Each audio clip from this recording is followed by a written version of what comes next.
आज शुक्रवार 12 एप्रिल. सर्वांना शुभेच्छा. आता आपण आज पुरुषोत्तम योग त्याचा समाप्ती होणार आहे आणि आपल्याला पुरुषोत्तमाची प्राप्ती होण्यासाठी आपण मनापासून त्याची भक्ती आणि सेवा आणि सगळ्या समाजाची सेवा करणार. बघूया काय म्हणतायत शेवटच्या श्लोकात. सर्वांना शुभेच्छा. वसुदेवसुतं देवं कंसचाणूरमर्दनं देवकी परमानन्दं कृष्णं वन्दे जगद्गुरुं. गुरुर्ब्रह्मा गुरुर्विष्णुः गुरुर्देवो महेश्वरः गुरुः साक्षात् परब्रह्म तस्मै श्रीगुरवे नमः. शान्ताकारं भुजगशयनं पद्मनाभं सुरेशं विश्वाधारं गगनसदृशं मेघवर्णं शुभांगं लक्ष्मीकान्तं कमलनयनं योगिभिर्ध्यानगम्यं वन्दे विष्णुं भवभयहरं सर्वलोकैकनाथं. यं ब्रह्मा वरुणेन्द्ररुद्रमरुतस्तुन्वन्ति दिव्यैस्तवैर्वेदैः साङ्गपदक्रमोपनिषदैर्गायन्ति यं सामगाः. ध्यानावस्थिततद्गतेन मनसा पश्यन्ति यं योगिनो यस्यान्तन्न विदुःसुरासुरगणा. देवाय तस्मै नमः. देवाय तस्मै नमः. आता रामनवमीचा उत्सव जवळ येतोय. पाडव्यापासून आज 4 दिवस झालेत. रामचंद्राष्टकाच्या काही श्लोक म्हणते. कारण रमानाथो रामो रमतु मम चित्ते तु सततम असं सांगणारं एक छान स्तोत्र आहे. खरं म्हणजे लक्ष्मीपती विष्णू आणि श्रीराम हे सगळे एकच आहेत आणि तो माझ्या चित्तात सदैव रममाण होवो असं अंतःकरणापासून रचलेलं अमरदास यांचं एक स्तोत्र आहे. चिदाकारो धाता परमसुखद पावनतनुर मुनींद्रै योगींद्रैर् यतिपतिसुरेंद्रै हनुमता सदा सेव्यस्पूर्णो जनकतनयाङ्गस्सुरगुरु.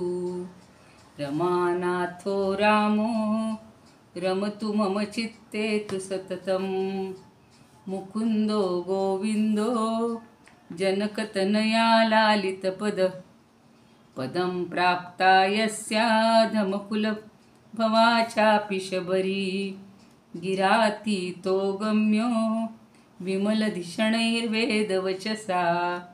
रमानाथो रामो रमतु मम चित्ते तु सततं धराधीशोऽधीश सुरनरवराणां रघुपतिः किरीटी केयूरी कनककपिशः शोभितवपुः समासीनः पीठे रविशतनिभे शान्तमनसो. रमानाथो रामो रमतु मम चित्ते तु सततं वरेण्यशारण्य कपिपतिसखश्चान्तविधुरो ललाटे काश्मीरो रुचिरगतिभङ्गः शशिमुखः. नराकारो रामो यतिपतिनुतः संसृतिहरो. रमानाथो रामो रमतु मम चित्ते तु सततं रमतु मम चित्ते तु सततं रमतु मम चित्ते तु सततं. काल शेवटचा श्लोक घाईत घेतलेला होता की हे सगळं गुह्यतम असं जे शास्त्र आहे ते जाणून जो बुद्धिमान आहे ज्ञानवान आहे तो कृतार्थ कसा होतो हे या 20व्या श्लोकात सांगितले. इति गुह्यतमं शास्त्रम् इदमुक्तं मया नघ एतद्बुद्ध्वा बुद्धिमान् स्यात् कृतकृत्यश्च भारत. सर्व श्रोत्यांना आणि भगवद्गीता भक्तांना सादर वंदन. अगदी गूढातलं गूढ असं शास्त्र या 15व्या अध्यायात सांगितलेलं आहे. आणि ते कुणाला सांगितलं? मया म्हणजे माझ्याकडून, मी, आणि अनघ म्हणजे अगदी निष्पाप अर्जुन आहे. बघा, एवढं सगळं हे ऐकणारा म्हणजे तो किती निष्पाप असेल हो. अनघ आहे तो. अघ म्हणजे पाप. ज्याच्या ठिकाणी अघ नाही तो अनघ. आपल्याला थोडंसं ज्ञान झालं की एकदम आपण चढून जातो. पण एवढं त्याला ज्ञान मिळाल्यानंतर, एवढी भगवंताच्या मुखातून गीता ऐकल्यानंतर, आता एखाद्यानं केवढं त्याचं भांडवल केलं असतं, पण म्हणूनच तो इतका शांत आहे, अनघ आहे. भगवंत सांगतायत की इति गुह्यतमं शास्त्रम. गुह्यतम सुपरलेटिव्ह डिग्री आहे की सगळ्यात गुह्य, सगळ्यात गुप्त, अतिरहस्ययुक्त असं ज्ञान मी तुला सांगितलं आहे. असं हे शास्त्र मी तुला सांगितलं. याला शास्त्र असं म्हटलेलं आहे. आणि मया म्हणजे मी, आणि एतद बुद्ध्वा हे तू जाणून, नीट समजून, बुद्ध्वा म्हणजे बुद्धीनंच जाणून, बुद्धिमानच, आणि तू ज्ञानवान आहेस, बुद्धिमान आहे. मग तू कसा होशील? बुद्धिमान स्यात. स्यात म्हणजे होशील. कृतकृत्यहाच म्हणजे तू ज्ञानवानही होशील आणि कृतकृत्यहाच, आणि कृतकृत्यसुद्धा होशील, कृतार्थ होशील. स्यात म्हणजे होऊन जाशील. जशी ती शबरी 80 वर्ष किंवा 60-70 वर्ष रामाची वाट बघत होती. रोज सगळी आपली झोपडीचा परिसर स्वच्छ करायचा, रोज फुलांची रांगोळी काढायची, रोज रामाची वाट बघायची, त्याच्यासाठी आसपास असलेली सुंदर सुंदर फळं आणून ठेवायची. आणि ज्या दिवशी अचानक राम त्या ठिकाणी आलेला आहे तेव्हा ती कृतकृत्य झाली, कृतार्थ झाली. आयुष्यभराची तिची साधना फळाला आली. तसं आता इथे भगवंत सांगतायत की तू कृतकृत्य होशील, तू कृतार्थ होशील. सगळ्यात तुला जे महत्त्वाचं हवं होतं ते सगळं शास्त्र, ते सगळं ज्ञान तुला आता मिळालेलं आहे. त्याचं आपण ह्यांचं वाचलं होतं, पण विनोबांनी फार सुंदर शब्दात सांगितलं बघा. अत्यंत गूढ हे शास्त्र, निर्मळा तुझं बोललो. अनकला त्यांनी शब्द किती छान वापरलाय बघा. निर्मळा, ज्याच्या ठिकाणी कणभरही मळ नाही, मल नाही, निर्मळ. जसं गंगेचं पाणी निर्मळ असतं, एखाद्याचं अंतःकरण निर्मळ आहे, तसा हा निर्मळ आहे अंतःकरणातून. अत्यंत गूढ हे शास्त्र, निर्मळा तुझं बोललो. हे जाणे तो बुद्धिमंत, होईल कृत्यकृत्यची. केवळ अर्जुनाला नाही म्हणलं की तू कृतकृत्य होशील. जो कोणी बुद्धिमान असेल, जो कोणी हे शास्त्र समजून घेईल, तो कृतकृत्य होईल, कृतार्थ होईल. तुकाराम महाराज म्हणतात, ऐसे शास्त्रे बांधियले, सख्या गुह्य सांगितले. बुद्धिवंत जाणेल जो, तोच येईल आम्हा भजो. कृतकृत्य होय तो, तुका म्हणे यम भीतो. अहो, असा जो कृतकृत्य होईल, ज्ञानवान होईल, त्याला यम घाबरेल बरं का. म्हणून शंकराचार्य सुद्धा म्हणतात, तस्य यम किं कुरुते चर्चा. कुणाला? भगवद्गीता किंचिदधीता, गंगा जललवकणिका पीता, सकृदपि अस्य मुरारी समर्चा. कधीतरी मुरारीची पूजा केलेली आहे, एक लवग कणभरच गंगेचं पाणी प्याले, आणि थोडीशी गीतेची चर्चा केलेली, अगदी शिकलेलं आहे थोडीशी. भगवद्गीता किंचित अधीता. तुम्ही आम्ही सुद्धा किंचितच अभ्यासलेली आहे. ती आचरणात येईल ना तेव्हा ती खरी पूर्णपणे आपण शिकलो, खऱ्या अर्थानं शिकलो असं होईल.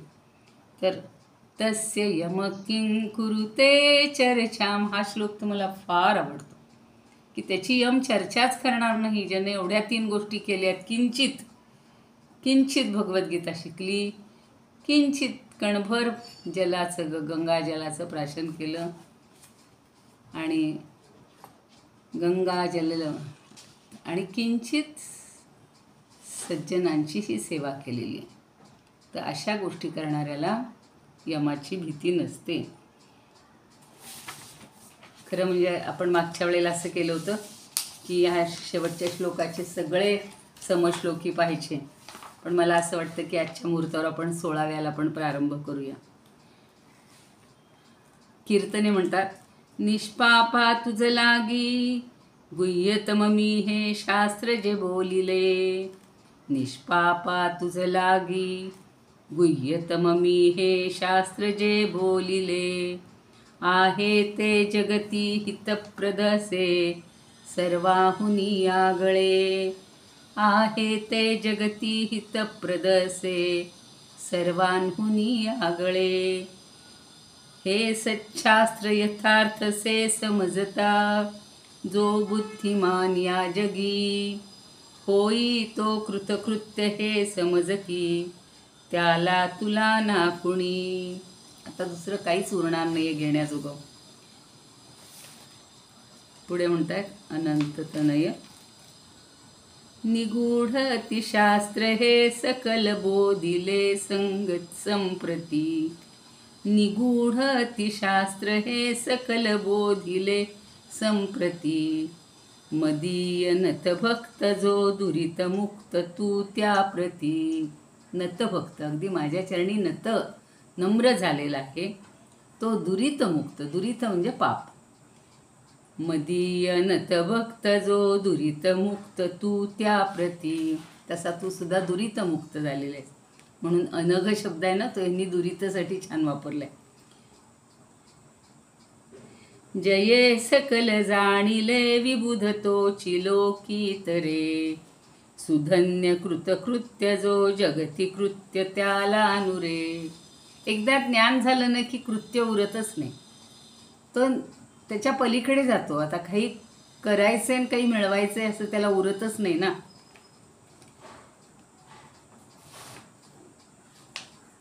आता पुढचे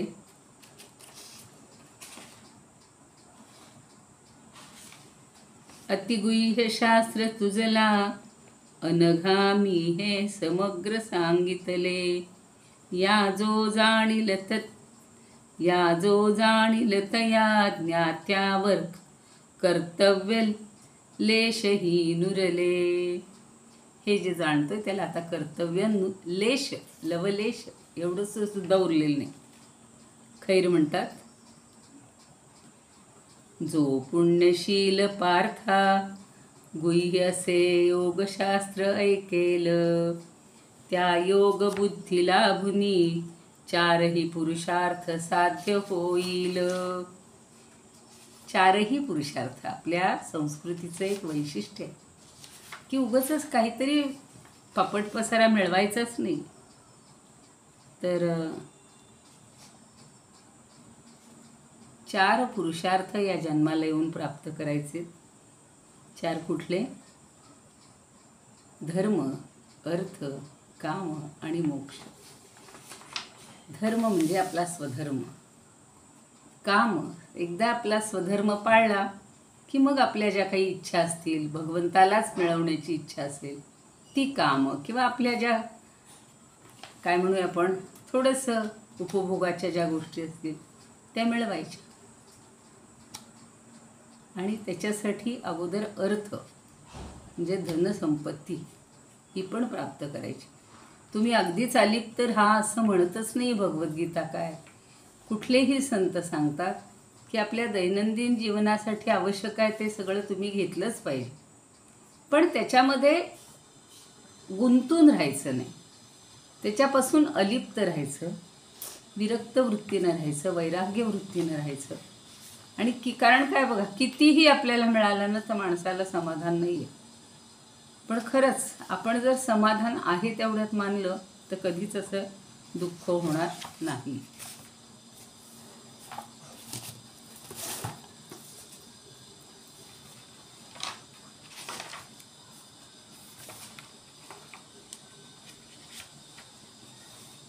काय म्हणतात शंकराचार्य, गुह्यतम म्हणजे सर्वात अधिक गोपनीय असं रहस्यपूर्ण गूढ मी तुला जे शास्त्र आहे ते सांगितले, आणि ते शास्त्र म्हणजे गीताशास्त्र.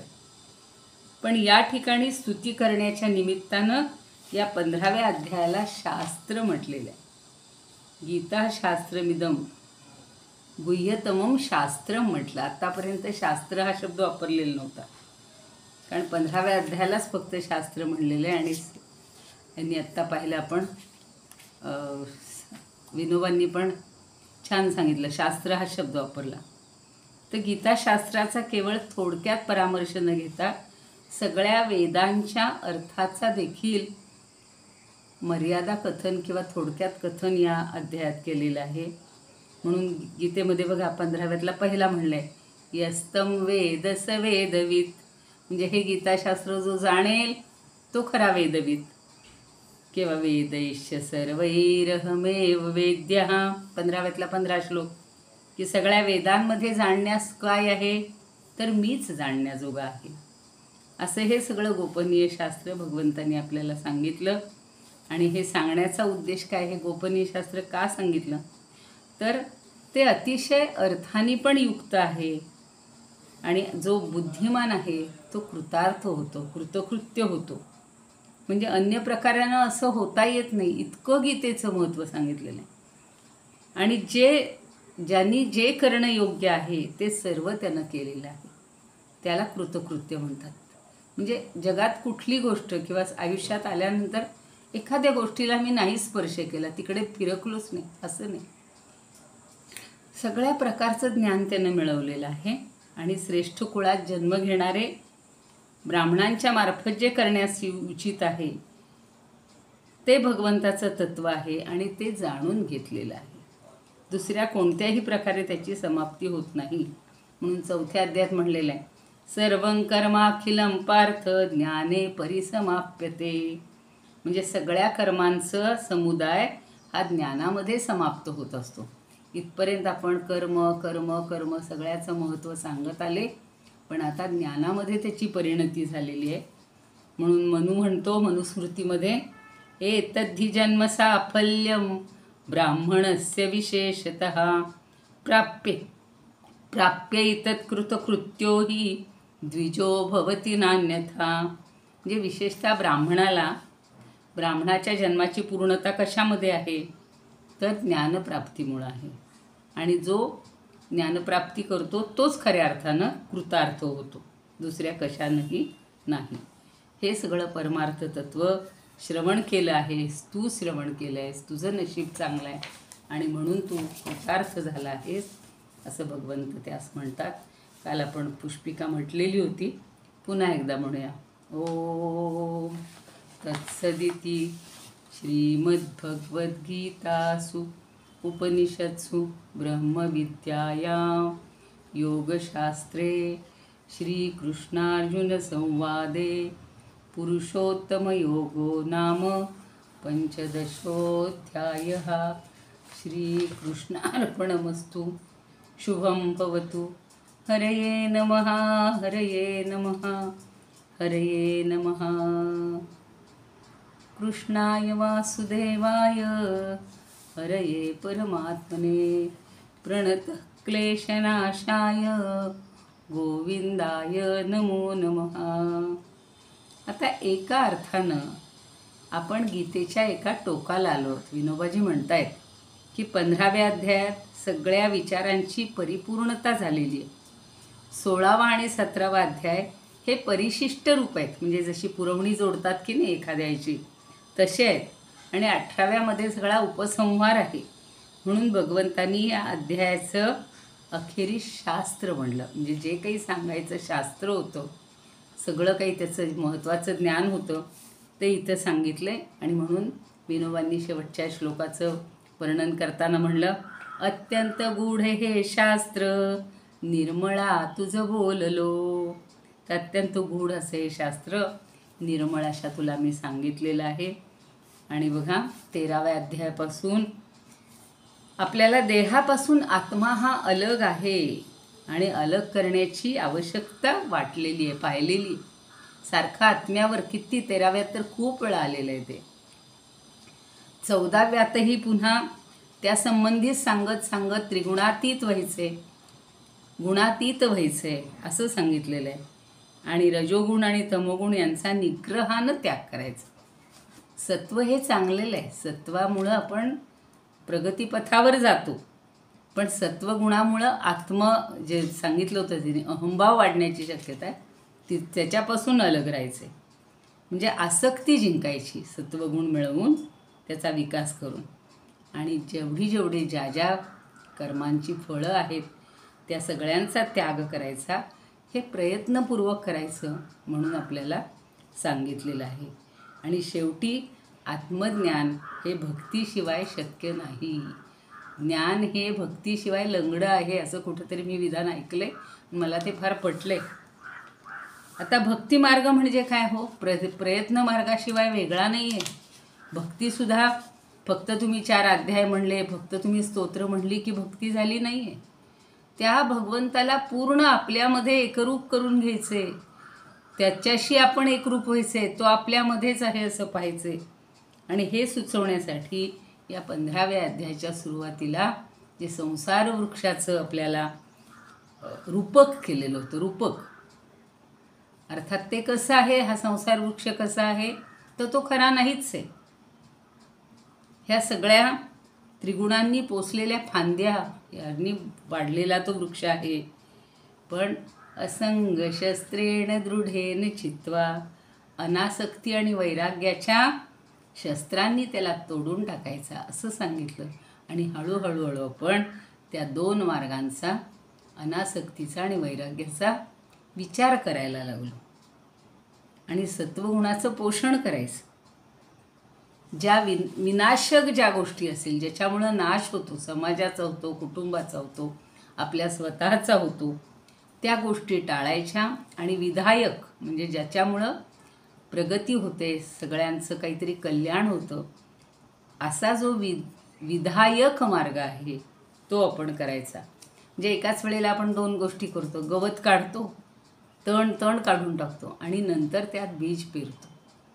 म्हणजे विनाशक आहे ते काढून टाकलं आणि ज्याच्यातनं निर्मिती होणार आहे, आपल्या आयुष्याला उपयोगी आहे असा बीजाचे अंकुर आपण म्हणजे बीज पेरतो, त्यातनं पुन्हा नवे अंकुर येत असतात. विनोबा तर म्हणतात की रामायणामध्ये रावण, कुंभकर्ण आणि बिभीषण हे 3 भाऊ होते. त्यातला कुंभकर्ण हा तमोगुण आहे, कारण तो सतत झोपलेला असायचा. रावण हा रजोगुण आहे आणि बिभीषण हा सत्वगुण आहे. तर आपल्या शरीरात या तिघांचं अखंड रामायण चालू असतं, रचलं जातं. रामायणात रावण कुंभकर्णाचा नाशच सांगितलेला आहे. आणि बिभीषण हे तत्व म्हणजे सत्वगुणाला, तर तो काय, हरिचरण आणि हरिशरण आपसं व्हायचं आहे. म्हणून आपण सुद्धा हरिशरण जायचं आहे. हरिशरणं हरिशरणं हरिचरणं हरिचरणं. आपले स्वामीजी छान सांगतात ते. हरिशरणं हरिशरणं हरिशरणं हरिशरणं हरिचरणं हरिचरणं हरिचरणं हरिचरणं. आणि आपल्या भारतीय संस्कृतीतला जो आदर्श आहे, उत्तमोत्तम वस्तू आपण निवडायची असते, तसा पुरुषोत्तम आपण शोधायचा आहे.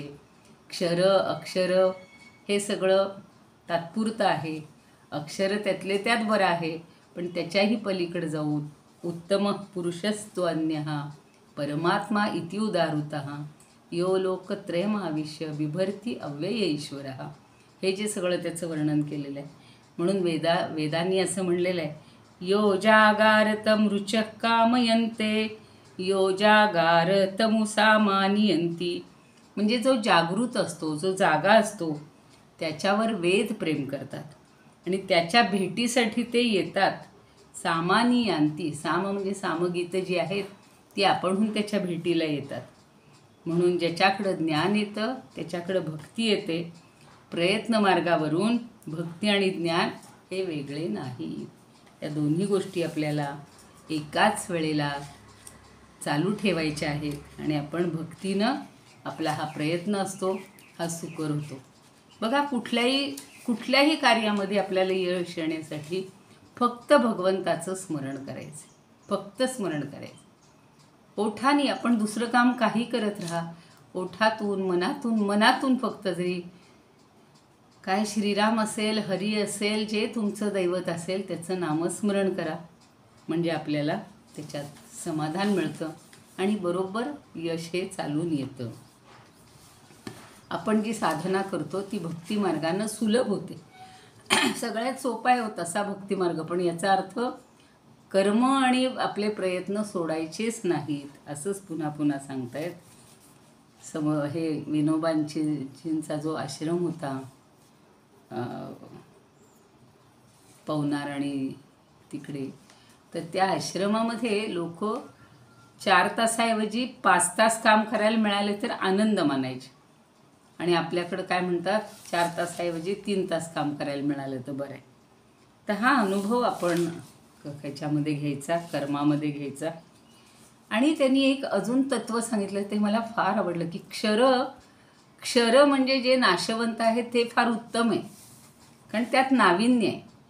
आज समजा एखादं, बघा आता सध्या आम्ही कुठं गेलो होतो परवा, तर सगळीकडची झाडी सगळी वाळून गेलेली आहे, सुकून गेलेली. उन्हाळ्यामध्ये त्याला अशी क्षीणता येते, पण तोच एक पाऊस पडला तरी सगळं टवटवीत होऊन जातं ना. म्हणून ते म्हणतात की चंद्राची कला आजची उद्या नसते. तसं झाडावर आलेली आजची फुलं सुकून जातात, पण उद्या पुन्हा नव्यानं येतात.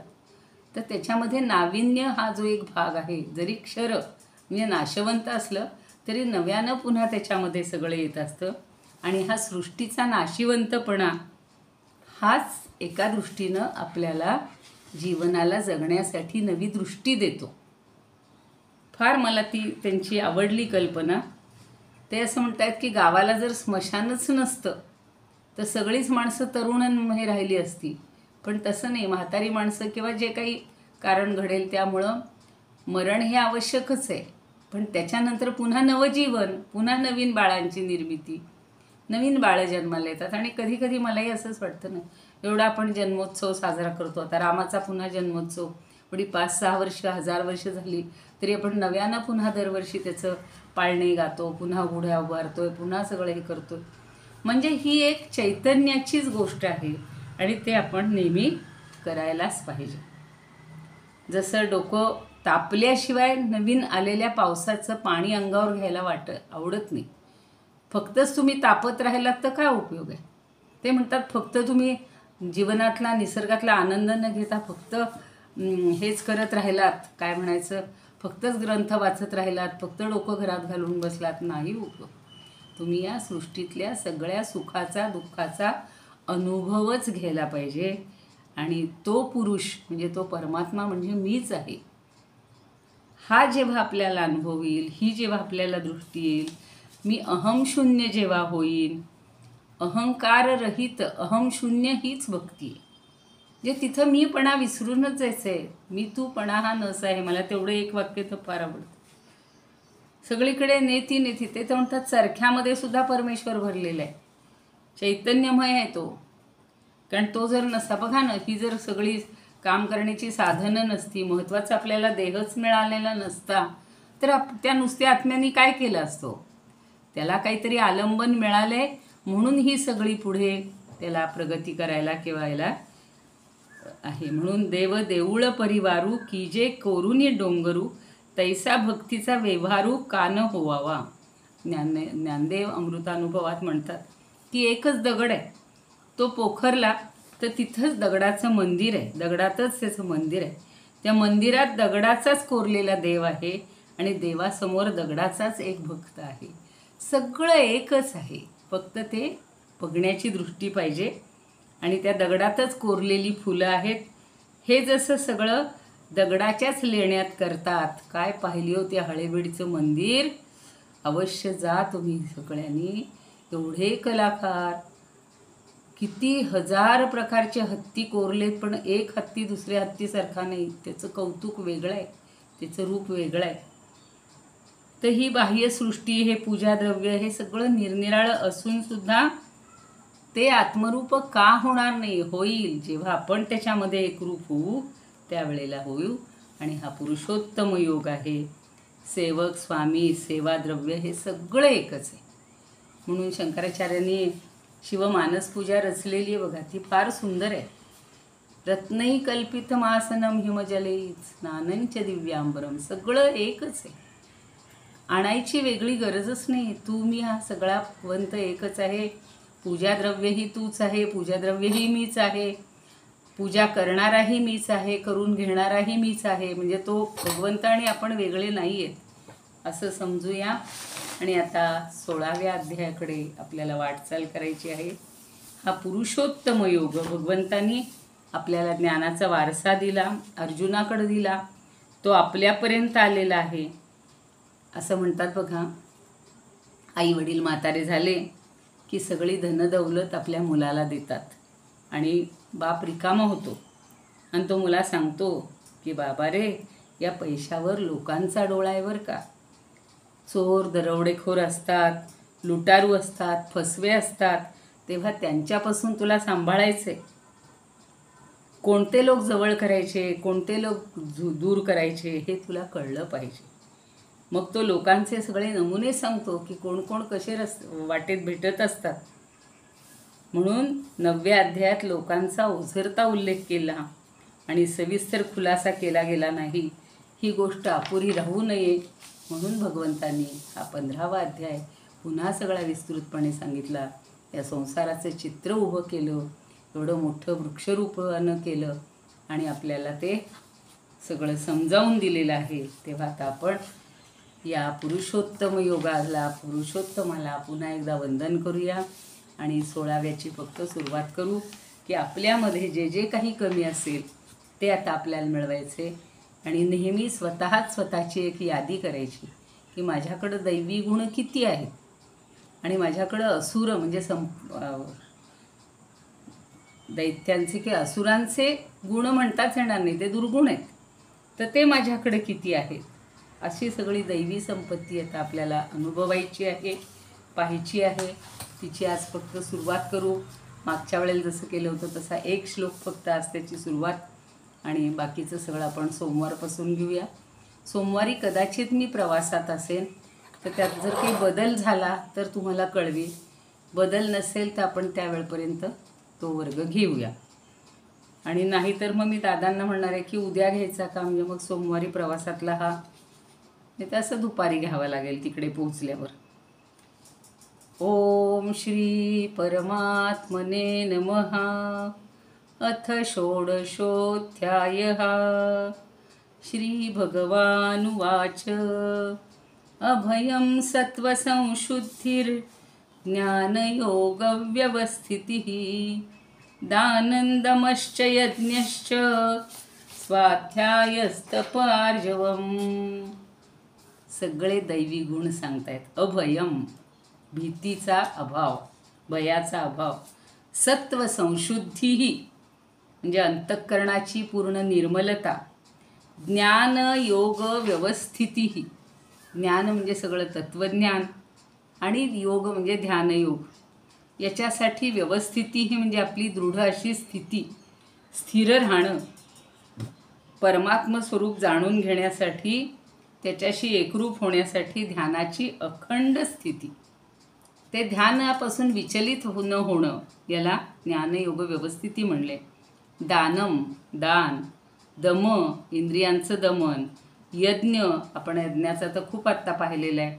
यज्ञ, दान, तपक, कर्म 18व्यात आपण पाहतोय. आणि यज्ञ म्हणजे भगवंत, देवता, गुरुजन या सगळ्यांची पूजा. अग्निहोत्र, उत्तम कर्माचं आचरण म्हणजे सगळं यज्ञ. स्वाध्याय, वेदाध्ययन. आता आपण सगळे वेदाध्ययन करत नाही, पण आपण जी जी शाखा निवडली असेल, जो अभ्यास निवडलेला असेल त्याचं स्वाध्याय करणं. तप, स्वधर्माच्या पालनासाठी काहीतरी कष्ट केलं पाहिजे, इझी गोईंग नको आपल्याला. आणि आर्जवम, आर्जवम म्हणजे रुजुता, सरळपणा. एवढं जर सगळं आपल्याजवळ असेल तर आपल्याला दैवी संपत आपल्यावर आहे किंवा आपल्याजवळ आहे असं आपल्याला समजून येईल किंवा आपण त्याच्याशी एकरूप होऊ शकतो. आणि ही दैवी संपत मिळवण्याचा आपण प्रयत्न करूया.